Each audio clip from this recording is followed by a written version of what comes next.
तो ये क्वेश्चन करते हैं line L passing through the origin is perpendicular to the lines, है ना। ये दो लाइंस की इक्वेशन दे रखी है अपने को L1 L2।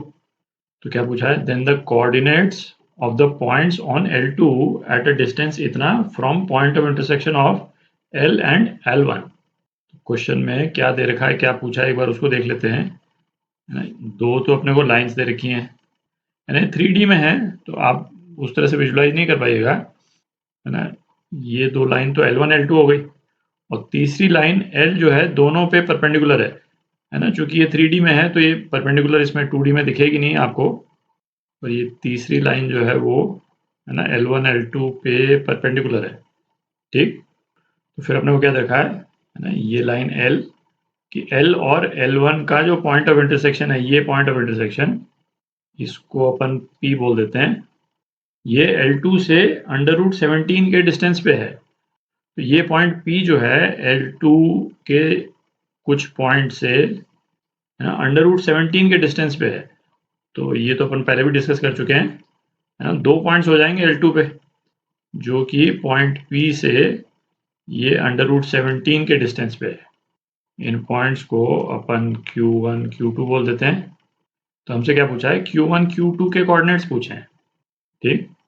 सबसे पहले तो पॉइंट P के कोऑर्डिनेट्स निकालते हैं अपन, है ना। और पॉइंट P के कोऑर्डिनेट निकालने के लिए सबसे पहले तो L की इक्वेशन निकालनी पड़ेगी, है ना। लाइन L जो है, जो L1 L2 के साथ में परपेंडिकुलर है ना। क्वेश्चन में 3 अलग-अलग स्टेप्स हैं, तीनों ही स्टेप सिंपल हैं, बट क्वेश्चन को, है ना, थोड़ा लंबा कर दिया है, 3 स्टेप बना दिए हैं इस क्वेश्चन में।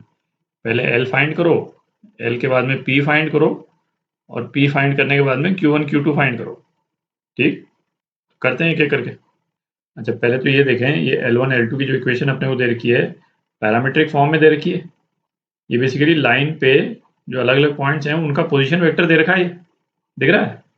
इसको स्टैंडर्ड फॉर्म में चेंज कर लेते हैं अपन, है ना, क्योंकि स्टैंडर्ड फॉर्म से अपन फैमिलियर हैं थोड़े ज़्यादा, है ना। करने को आप सीधा इसको भी यूज़ कर सकते हैं, पर अपन चेंज कर लेते हैं इसको स्टैंडर्ड फॉर्म में।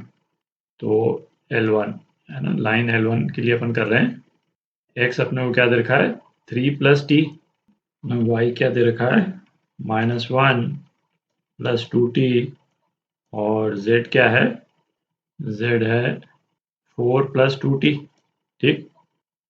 तो इक्वेशन ऑफ लाइन अपन क्या लिख सकते हैं, x - 3/1 = y + 1/2 z - 4/2, और ये t के बराबर, है ना। ये कॉमन पैरामीटर है, पैरामीट्रिक फॉर्म में इक्वेशन है।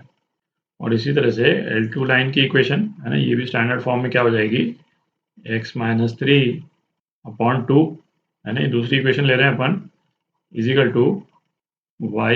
3/2 z - 2/1, और ये s के बराबर, ठीक। अच्छा, लाइन L जो है, जो ओरिजिन से पास कर रही है, इसकी इक्वेशन यहाँ लिख लेते हैं, थोड़ी जगह बच जाएगी, है ना। ये क्या हो जाएगी, x - 0/a1 = y - 0/a2 = z - 0/a3, है ना। ये हो जाएगी इक्वेशन। तो अब देखें अपने को क्या देखा है, L लाइन जो है L1 और L2 दोनों के साथ में परपेंडिकुलर है। तो L जो है वो परपेंडिकुलर टू L1 है, तो इनके डायरेक्शन रेशियोज के मल्टीप्लिकेशन का सम, है ना, वो 0 होगा, है ना। L के पैरेलल वेक्टर जो है वो क्या है, a1i + a2j + a3k, है ना। इसको मैं वेक्टर A बोल दूं, और इसी तरह से L1 के पैरेलल वेक्टर जो है वो क्या होगा, i + 2j + 2k, और ये परपेंडिकुलर हैं, तो इन वेक्टर्स का डॉट प्रोडक्ट जो है 0 होगा। तो सीधा डॉट प्रोडक्ट लिख रहा हूँ मैं, है ना। क्या आ जाएगा, a1 + 2a2 + 2a3 = 0, है ना। एक डॉट प्रोडक्ट ये हो गया, और दूसरा अपने को क्या देखा है, L जो है वो L2 के साथ भी परपेंडिकुलर है। तो अब अपन डॉट प्रोडक्ट ले रहे हैं, है ना, इन डायरेक्शन रेशियोज के वेक्टर के साथ में, ठीक। दूसरी इक्वेशन क्या आ जाएगी अपने पास में, 2a1 + 2a2 + a3 = 0, ठीक।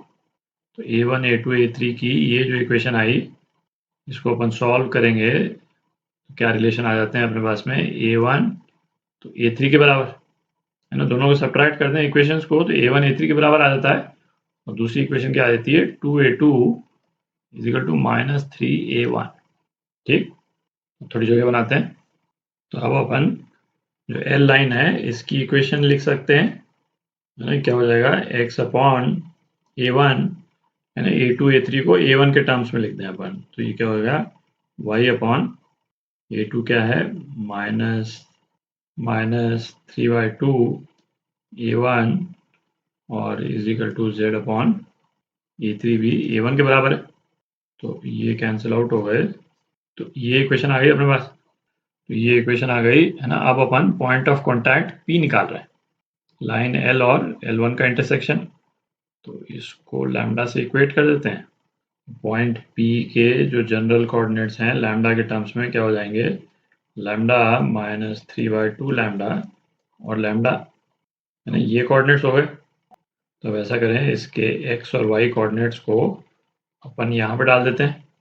ये मैं पहले भी डिस्कस कर चुका हूँ, है ना। आप चाहें तो y और z के भी कोऑर्डिनेट्स यहाँ पे डाल सकते हैं लैम्डा की वैल्यू पता करने के लिए, क्योंकि हमको ये तो दे ही रखा है कि L और L1 जो है वो इंटरसेक्ट कर रहे हैं।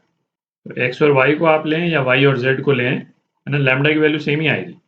अपने पास में जगह थोड़ी कम है, तो मैं यहीं पे कर लेता हूँ, इसको यहाँ पे कर लेते हैं। Lambda -3/1 is equal to -3/2 lambda plus 1/2, है ना, यहाँ पे डाल दिया अपन ने। तो इसको अपन सिंप्लीफाई कर लें तो क्या आ जाता है, लैम्डा की वैल्यू 2 आ जाती है। ठीक, लैम्डा की वैल्यू 2 आ गई, तो पॉइंट ऑफ इंटरसेक्शन आ गया अपने पास में, है ना। पी के कोऑर्डिनेट्स आ गए अपने पास, पी के कोऑर्डिनेट्स क्या आ गए, लैम्डा 2 है तो 2 -3 और 2। ठीक, तो थोड़ी जगह बना लेते हैं। तो पी के कोऑर्डिनेट्स आ गए, तो पी का डिस्टेंस Q1 Q2 से क्या है √17 और L2 पे, है ना, किसी भी जनरल पॉइंट के पैरामीट्रिक कोऑर्डिनेट्स जो है वो क्या है, यही है। ठीक, तो अब अपन, है ना, पी क्यू निकाल रहे हैं। मैं Q1 Q2 नहीं लिख रहा हूँ, क्योंकि क्यू की दो वैल्यूज आएंगी अपने पास में, पी क्यू, है ना। ये क्या हो गया 3 + 2s, है ना, ये -2 स्क्वायर प्लस 3 + 2s + 3 का स्क्वायर प्लस 2 + s -2 का स्क्वायर, और ये किसके बराबर है √17 का स्क्वायर, है ना। तो ये 17 हो गया। तो इसको आप सिंप्लीफाई कर लें तो क्या आ जाता है 9s square plus 28s plus 20 is equal to 0। तो एक क्वाड्रेटिक इक्वेशन, है ना, इसको आप सॉल्व कर लें, इसमें b² - 4ac का एग्जैक्ट रूट आ जाता है ना, b² - 4ac 64 आ जाएगा आपका। ठीक है, तो एग्जैक्ट रूट आ जाता है। s की दो वैल्यूज आ जाते हैं आपके पास में, क्या s is equal to -2 and -10/9। ठीक, अब आप यहाँ से Q1 Q2 की वैल्यू निकाल सकते हैं। Q1, है ना, s की जगह -2 रख रहे हैं अपन, तो क्या आ जाएगा -1 -1 और 0, और Q2, है ना, s की जगह -10/9 आप रखेंगे तो क्या आ जाता है 7/9 7/9 और 8/9। ठीक, तो ये आपके आंसर, है ना, दो पॉइंट्स आ गए जैसे एक्सपेक्टेड था, बी और डी, है ना, दो ऑप्शंस करेक्ट हैं।